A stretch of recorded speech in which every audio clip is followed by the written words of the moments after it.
2024-25ನೇ ಸಾಲಿನ ಗಾಂಧಿ ಗ್ರಾಮ ಪುರಸ್ಕಾರದ ಆಯ್ಕೆಯಲ್ಲಿ ಬೀದರ್ ತಾಲೂಕಿನ ಮರ್ಕಲ್ ಗ್ರಾಮ ಪಂಚಾಯಿತಿಗೆ ಅನ್ಯಾಯ ಮಾಡಲಾಗಿದೆ ಎಂದು ಆರೋಪಿಸಿ ಮರ್ಕಲ್ ಗ್ರಾಮ ಪಂಚಾಯಿತಿ ಸದಸ್ಯರು, ಗ್ರಾಮಸ್ಥರು ಹಾಗೂ ವಿವಿಧ ಸಂಘಟನೆಗಳ ಪದಾಧಿಕಾರಿಗಳು ಬೀದರ್ ಜಿಲ್ಲಾ ಪಂಚಾಯಿತಿ ಕಚೇರಿ ಮುಂಭಾಗದಲ್ಲಿ ಧರಣಿಯನ್ನು ನಡೆಸಿದರು.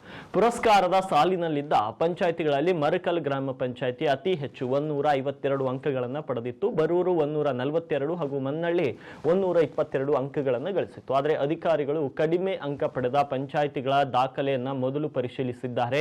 ಕೊನೆಗೆ ಮರ್ಕಲ್ಗೆ ಭೇಟಿ ಕೊಟ್ಟಿದ್ದಾರೆ. ದಾಖಲೆ ಹಾಗೂ ಕಾಮಗಾರಿ ವೀಕ್ಷಿಸಿಲ್ಲ. ಯಾವುದೋ ಪ್ರಭಾವಕ್ಕೆ ಒಳಗಾಗಿ ಪಂಚಾಯಿತಿಯನ್ನ ಪುರಸ್ಕಾರದಿಂದ ಹೊರಗಿಡಲು ಹುನ್ನಾರ ನಡೆಸಿದ್ದಾರೆ. ಸರ್ಕಾರ ಹಾಗೂ ಪಂಚಾಯತ್ ರಾಜ್ ಸಚಿವರ ಹೆಸರನ್ನು ಹಾಳು ಮಾಡಲು ಈ ಷಡ್ಯಂತ್ರವನ್ನು ಮಾಡಲಾಗಿದೆ ಅಂತ ಆರೋಪಿಸಿದರು. ಜಿಲ್ಲಾಡಳಿತ ಕೂಡಲೇ ಕ್ರಮ ಜರುಗಿಸದಿದ್ದರೆ ಬೀದರ್ ಔರಾದ್ ಹೆದ್ದಾರಿಯನ್ನು ಬಂದ್ ಮಾಡಿ ಹೋರಾಟ ನಡೆಸುವ ಎಚ್ಚರಿಕೆಯನ್ನು ನೀಡಿದ್ದಾರೆ. ಬೀದರ್ ತಾಲೂಕಿನ ಮರ್ಕಲ್ ಗ್ರಾಮ ಪಂಚಾಯತ್ನ ಸದಸ್ಯರು ಮತ್ತು ಗ್ರಾಮಸ್ಥರು ಎಲ್ಲ ಬೀದರ್ ಜಿಲ್ಲೆ ವಿವಿಧ ಜನಪರ ಮತ್ತು ಪ್ರಗತಿಪರ ಸಂಘಟನೆಯ ಒಂದು ಸಂಯುಕ್ತಾಶ್ರಯದಲ್ಲಿ ಬೀದರ್ ಜಿಲ್ಲಾ ಪಂಚಾಯತಿಯ ಕಚೇರಿ ಎದುರುಗಡೆ ಇವತ್ತೊಂದು ಸತ್ಯಾಗ್ರಹ ಮಾಡಿದ್ದೀವಿ.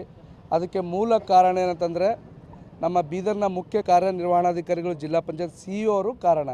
ಯಾಕಂದ್ರೆ ಯಾವುದೇ ಒಂದು ಪ್ರಶಸ್ತಿ ಪುರಸ್ಕಾರ ಕೊಡಬೇಕಂದ್ರೆ ಅದಕ್ಕಂದ್ರೆ ಕೆಲವೊಂದು ಮಾನದಂಡಗಳು ಇರ್ತವೆ.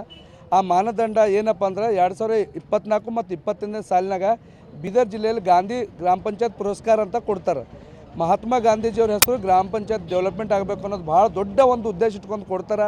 ಆದರೆ ಜಿಲ್ಲಾ ಪಂಚಾಯತ್ CEO ಅವರು ಇಲ್ಲೊಂದು ಸಮೀಕ್ಷೆ ಆಗಿದೆ. ಮಾನದಂಡ ಪ್ರಕಾರ ಒಂದು ಅರ್ಜಿ ಹಾಕಿದ್ದಾರೆ. ಅರ್ಜಿ ಹಾಕಿದ ಮೇಲೆ ಅಂಕಗಳು ಕೂಡ ಬಂದಿದೆ. ಮರ್ಕಲ್ ಪಂಚಾಯತ್ಗೆ 152, ಆಮೇಲೆ ಬರ್ರು ಪಂಚಾಯತು, ಆಮೇಲೆ ಮನ್ನಳ್ಳಿ ಪಂಚಾಯತ್ಗೆ ಹಂತವಾಗಿ ಬಂದಿದೆ. ಅತಿ ಹೆಚ್ಚು ಅಂಕ ಪಡೆದಿರ್ತಕ್ಕಂಥ ಪಂಚಾಯತಿ ಯಾವುದಂದ್ರೆ ಮರ್ಕಲ್ ಗ್ರಾಮ ಪಂಚಾಯತಿ. ಮರ್ಕಲ್ ಗ್ರಾಮ ಪಂಚಾಯತಿಗೆ ಅನ್ಯಾಯ ಮಾಡಿ, ತಾರತಮ್ಯ ಮಾಡಿ, ಅವರು ಬೇಕಾದವರಿಗೆ ನೋಡ್ರಿ, ಒಬ್ಬರ ಸಮೀಕ್ಷೆ ಆ ಅಧಿಕಾರಿಗೆ ಅಲ್ಲಿ ವಿಸಿಟಿಗೆ ಕಳಿಸ್ತಾರೆ. ಆ ಅಧಿಕಾರಿ ಕಳ್ಳರಪ್ಲೆ ರಾತ್ರಿ ಹೋಗ್ತಾರೆ. 8ರ ಬಾದ್ ಯಾರು ಹೋಗ್ತಾರೆ, ಮಧ್ಯಾಹ್ನ ಪರಿ ಹೋಗಿ ಅಲ್ಲಿ ಬೇರೆ ಬೇರೆ ಸಾರ್ವಜನಿಕರಿಗೆಲ್ಲ ಭಾಳ ಸಮೀಕ್ಷೆ ಭಾಳ ವಂಡರ್ಫುಲ್ಲಾಗಿ ಸಮೀಕ್ಷೆ